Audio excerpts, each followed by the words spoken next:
Title வும் அவரது கடல் சாகசங்களும். Characters: Jonah, a friendly fish. Danny, a playful dolphin.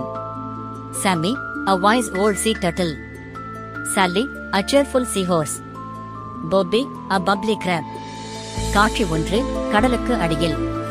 ஒரு காலத்தில் ஆழமான நீலக்கடலில் ஜோனா என்ற மீன் இருந்தது. அவர் தனது நண்பர்களுடன் நீந்தி விளையாடிக் கொண்டிருந்தனர்.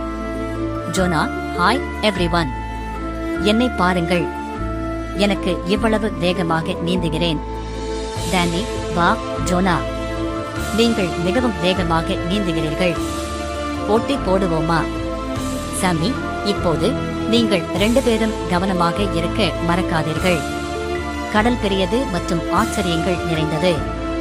சால்லி: எனக்கு ஆச்சரியங்கள் பிடிக்கும். பொப்பி: இன்று நமக்காக ஒரு பெரிய சாகசம் காத்திருக்கிறது என்று கேள்விப்பட்டேன். I can't wait. காட்சி 2. Jonas special mission. ஒரு வெயில் நாள் யோனா கடவுளிடமிருந்து ஒரு சிறப்பு செய்தியை பெற்றார். ஜோனா: கடவுளே, நான் நினிவே என்ற நகருக்கு செல்ல வேண்டுமா? ஆனால் நான் ஒரு சிறிய மீன். கடவுள்: ஆம் ஜோனா, நினிவேயில் உள்ள மக்களிடம் என் அன்பை பற்றி சொல்ல வேண்டும். அவர்களின் பாவ வாழ்க்கையை மாற்றும்படி நீங்கள் அவர்களிடம் சொல்ல வேண்டும்.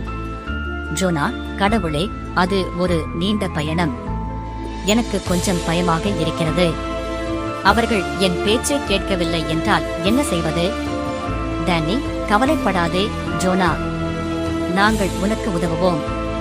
நாங்கள் உதவுவோம். காட்சி 3. கடலில் புயல் காற்று. யோனாவும் அவரது நண்பர்களும் தங்கள் பயணத்தை தொடங்கினர். ஆனால் திடீரென்று ஒரு பெரிய புயல் வந்தது. ஜோனா: ஓ இல்லை, அலைகள் எவ்வளவு பெரியவை! நாம் என்ன செய்ய போகிறோம்? சாமி: கடவுளிடம் பிரார்த்தனை செய்வோம். அவர் நம்மை பாதுகாப்பார். அனைவரும் கண்களை மூடிக்கொண்டு, அன்புள்ள கடவுளே, இந்த புயலின் போது எங்களுக்கு உதவுங்கள்.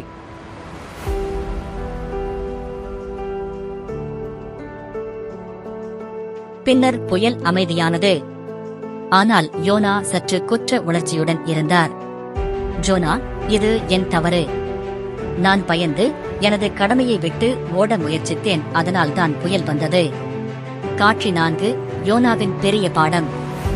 ஜோனா தனது பணியை தொடர முடிவு செய்தார். தனது நண்பர்களின் உதவியுடன் அவர் நினிவேவை அடைந்தார். யோனா நகரத்துடன் பேசுகையில், நினிவே மக்களே, கடவுள் உங்களை நேசிக்கிறார். ஆனால் நீங்கள் உங்கள் வழிகளை மாற்றிக்கொள்ள வேண்டும். ஒருவருக்கொருவர் கருணை காட்ட வேண்டும். பாவத்தை விட்டு விலக வேண்டும். நினிவே மக்கள் யோனாவின் பேச்சை கேட்டு மாற முடிவு செய்தனர். நினிவே மக்கள்: நன்றி ஜோனா. டேனி: நீங்கள் கடவுள் சொன்னதை செய்தீர்கள் ஜோனா. இறைவன் மகிழ்ச்சியாக இருக்கிறார். சாமி: பார் ஜோனா, கடவுள் எப்போதும் ஒரு திட்டத்தை வைத்திருக்கிறார். சால்லி: அது எப்போதும் நல்ல விஷயம். பொப்பி: நமது வெற்றியை ஒரு பெரிய நீச்சல் விருந்துடன் கொண்டாடுவோம். காட்சி 5. கொண்டாட்டம்.